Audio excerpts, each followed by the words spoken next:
Bismillahirrahmanirrahim. Assalamualaikum warahmatullahi taala wabarakatuh. Kaifa halukum? Alhamdulillah bil khair. Baik, anak-anak sekalian, ikhwan akhwat soleh dan soleha dari kelas 3 Sayyid Robbani Islamic School.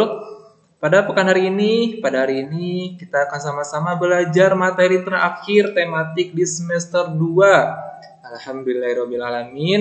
Ustaz ucapkan syukron, jazakallah khair kepada anda yang sudah mengikuti pembelajaran, khususnya pembelajaran tematik di semester 2 ini bersama dengan Ustaz. Sudah mengerjakan tugas yang setiap Ustaz berikan dengan sangat baik, dengan sangat tepat waktu.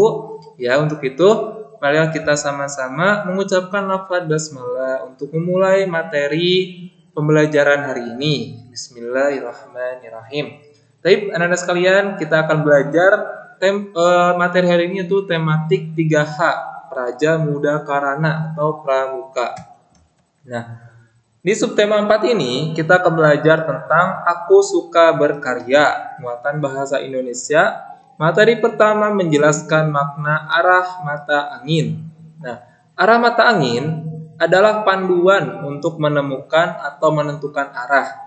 Arah mata angin dapat digunakan pada peta dan denah. Nah, biasanya orang-orang zaman dahulu sebelum ditemukannya teknologi berupa HP, berupa kompas, dan sebagainya, maka orang-orang melihat matahari sebagai arah mata angin. Nah, ketika matahari pertama muncul atau yang disebut dengan terbit, maka kita bisa mengetahui bahwasanya matahari itu sedang berada di timur. Atau arah mata angin itu menunjukkan di sana adalah wilayah timur. Ketika matahari terbenam, kita bisa mengetahui bahwasanya di sana adalah arah mata angin barat atau wilayah barat. Nah, karena sekarang sudah ditemukannya teknologi yang sangat canggih berupa kompas, HP, dan sebagainya, maka kita mudah menentukan mana barat, mana timur, mana utara, mana selatan. Ya. Oke, nah ini adalah contoh dari arah mata angin. Nah, untuk mengetahui arah mata angin, kita dapat menggunakan bayangan, matahari, atau kompas. Dengan cara-cara tersebut, kita akan mengetahui arah mata angin dan menemukan tempat yang ingin kita tuju. Nah, ini biasanya para pendaki gunung, ya, untuk menemukan jalur-jalur yang mereka lewati, maka biasanya mereka menggunakan kompas. Nah, di sini ada beberapa jenis arah mata angin, ada utara, kemudian ada timur laut, ada timur, tenggara, selatan, barat daya, barat laut. Nah, jadi ada 8 ya, ada 8 arah mata angin yang bisa kita hafalkan. Ya, seperti itu. Oke, lanjut. Nah, salah satu alat ya, tadi kita sedikit membahas alat yang dapat digunakan untuk mengetahui arah mata angin adalah kompas. Nah, selain menggunakan kompas, kita dapat menentukan arah mata angin dengan menggunakan arah terbit dan tenggelam matahari sebagai acuan.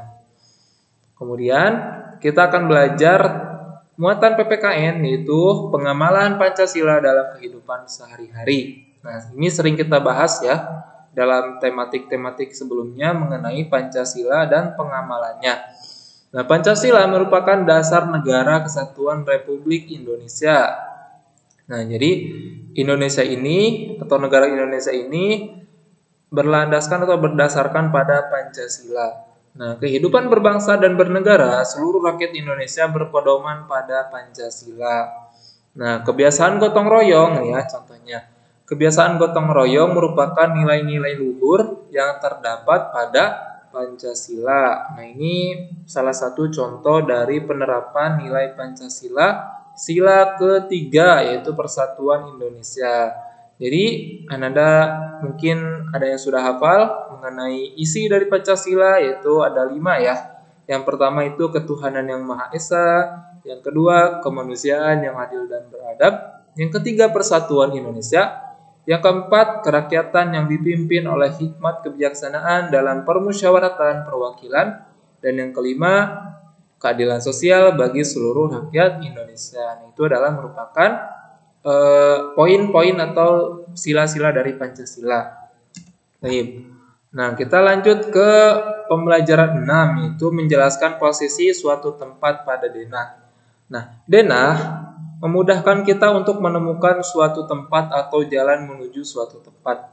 Untuk membaca denah, kita harus memperhatikan keterangan dan gambar dalam denah dengan teliti. Misalkan Anda bisa mencari sendiri ya contoh denah yang mungkin sederhana ya, nanti bisa Anda lihat kira-kira mana rumah-rumah atau tempat-tempat yang berada di barat, timur, selatan, dan juga utara. Nah, kalau misalkan Anda bisa membaca denah tersebut, insya Allah Anda bisa membaca setiap arah mata angin, membaca peta, dan sebagainya. Ya, insya Allah. Nah, ini materi yang terakhir itu adalah kerukunan dan keadilan di lingkungan sekolah. Nah, di lingkungan sekolah, kita harus ikut mewujudkan kerukunan dan persatuan antar teman. Ketika terjadi perbedaan pendapat, kita harus mendahulukan kepentingan bersama. Nah, ini adalah contoh dari rasa toleransi, saling menghargai, dan juga kerjasama. Artinya, dalam kelas kita tentu ada banyak sekali perbedaan, ya. Tentu ada banyak sekali pemikiran-pemikiran yang berbeda. Nah, dan juga pendapat-pendapat yang berbeda tentunya. Untuk itu, kita harus bisa mengedepankan rasa toleransi, rasa saling menghargai terhadap pendapat-pendapat teman kita. Kita bisa berdiskusi, bermusyawarah, sehingga merumuskan suatu pendapat yang baik tanpa harus menyakiti salah satu pihak, ya. Teman-teman sekalian, alhamdulillah pada materi terakhir ini sudah kita sama-sama saksikan dan kita pelajari bersama.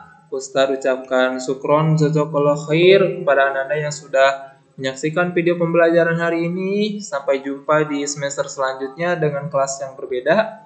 Insya Allah Anda sudah masuk ke jenjang selanjutnya yaitu kelas 4. Ya, tetap semangat, tetap tingkatkan ibadahnya, tetap tingkatkan semangat belajarnya, jangan kendor.